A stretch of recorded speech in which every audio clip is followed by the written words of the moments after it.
से आज मैं भारतीय अदालतों में जो केसों की यानी कि भरमार है, मुकदमों की जो भरमार है, उसके ऊपर मैं अपना विश्लेषण प्रस्तुत करना चाहता हूँ। प्रधानमंत्री महोदय ने भी इसके ऊपर चिंता व्यक्त की है और भारत के मुख्य न्यायाधीश तो इसके ऊपर भी कई बार अपनी चिंता व्यक्त कर चुके हैं।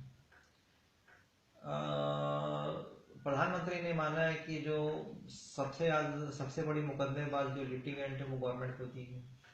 भारत की अदालतों में इस समय लगभग 3 करोड़ मुकदमे निलंबित हैं, जिसमें कि सर्वोच्च न्यायालय में 60,000, 24 जो हाई कोर्ट है उसमें 40 लाख और जो सबॉर्डिनेट जुडिशियरी है, जो जिला सत्र न्यायालय और से नीचे के जो अदालतें हैं, उनमें लगभग 2 करोड़ 60 लाख यानी कि मामले हैं। आखिर इसका कारण क्या है? कारण सभी पक्ष इसके लिए जिम्मेदार है। जुडिशरी भी जिम्मेदार है, एग्जीक्यूटिव भी जिम्मेदार है, लेजिस्लेचर भी यानी कि जिम्मेदार है। एग्जीक्यूटिव इस तौर पे जिम्मेदार है कि सरकारी अफसर खुद कोई निर्णय लेने की बजाय जो निर्णय वो खुद ले सकते थे, वो निर्णय वो अदालतों के माध्यम से रेडीमेड प्राप्त करना चाहते हैं। इसलिए वो सरकार बार बार मुकदमे के लिए नहीं जाती है।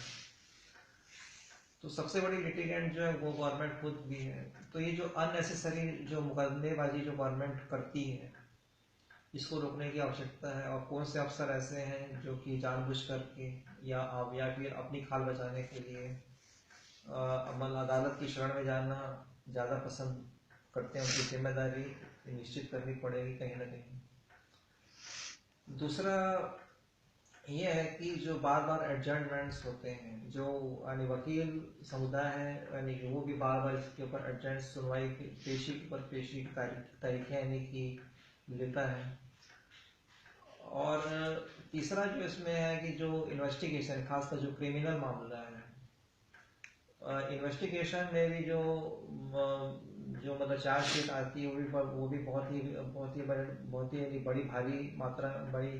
बड़ी भारी सी बना करके पुलिस वाले लेके आते हैं। और विटनेसेस की भी संख्या बहुत ज़्यादा की होती है, जिनकी आवश्यकता नहीं है उन्हें भी गवाह की लाइन में खड़ा करते हैं। कम गवाहों से भी काम चल सकता है, लेकिन तब भी ज़्यादा मात्रा में गवाह खड़ा करेंगे तो इससे निश्चित रूप से यानी कि अदालतों का में मतलब समय व्यतीत होता है और एडजर्नमेंट्स वकील लोग खुद ही मतलब चाहते हैं। तो इससे जो है मुकदमे के अंतिम निर्णय तक पहुंचने में काफ़ी समय व्यतीत होता है। और इस तरीके से न्याय मिलना भी न्याय न मिलने के बराबर ही साबित यानी कि होता है। इसके अलावा जो यानी कि जुडिशरी है, जुडिशरी को खुद को भी यानी कि सोचना चाहिए कि जो मतलब जज साहिबान है वो होमवर्क करके आए। अगर वो होमवर्क करके मतलब आते हैं, अगर वो केस की स्टडी करके आते, जिनकी आज लिस्टिंग है, तो यानी निश्चित तौर पर उसकी सुनवाई में मतलब कि आसानी होगी और वो सुनवाई ज़्यादा जल्दी हो पाएगी, ज़्यादा जल्दी से वो मुकदमे नहीं निपट पाएंगे। दूसरा ये है कि भारत के संविधान में ये कहीं नहीं लिखा है कि कौन सा व्यक्ति जज बन सकता है। केवल कानूनी मामलों का जानकार भर लिख दिया गया है। बेंचमार्किंग नहीं हुई है। ये बेंचमार्किंग लेजिस्लेचर को करनी चाहिए। लेजिस्लेचर अपनी इस जिम्मेदारी से यानी कि बच रहा है। लेजिस्लेचर ने कोशिश की थी नेशनल जुडिशियल अपॉइंटमेंट कमीशन बना करके, लेकिन उसे सुप्रीम कोर्ट ने नल एंड वॉइड डिक्लेयर किया। तो एक तरीके से एग्जीक्यूटिव कम लेजिस्लेचर और जुडिशरी के बीच में तनाव इस बात को लेकर के कि जज अपॉइंट कौन करेगा। कोई इस चीज पर नहीं सोच रहा है कि किस व्यक्ति को जज अपॉइंट किया जाएगा, इसकी हम बेंचमार्किंग करें। कोई एक जज है जो कि दिन में 10 मुकदमे भी यानी निपटा रहा है, कोई एक दूसरा जज ऐसा भी मतलब मिल जाएगा जो दिन में एक मामला भी नहीं निपटा पा रहा है। और यह भी इस चीज का भी प्रिसाइसली कोई उल्लेख नहीं है कि आखिर किस आधार पर किसी जज को हटाया जाएगा। तो इसकी भी बेंचमार्किंग करनी काफी ज्यादा यानी कि आवश्यक है। और जुडिशरी की तरफ से ये आरोप यानी कि लगता है कि हाई कोर्ट और जो सुप्रीम कोर्ट के जो पद खाली हैं वो भरे नहीं जा रहे हैं, लेकिन जो लोअर जुडिशरी है जिसमें 21,000 सैंक्शन पोस्ट है और उसमें से 5,000 पद खाली हैं, तो उन 5,000 पदों पर जो भर्ती करने का काम है वो तो जो रिस्पेक्टिव हाई कोर्ट है मतलब यानी कि उनका है। तो ये तो कि जुडिशरी को स्वयं ही मतलब बताना पड़ेगा कि वो खुद ही 5,000 यानी जजों की नियुक्ति क्यों नहीं कर पा रही है।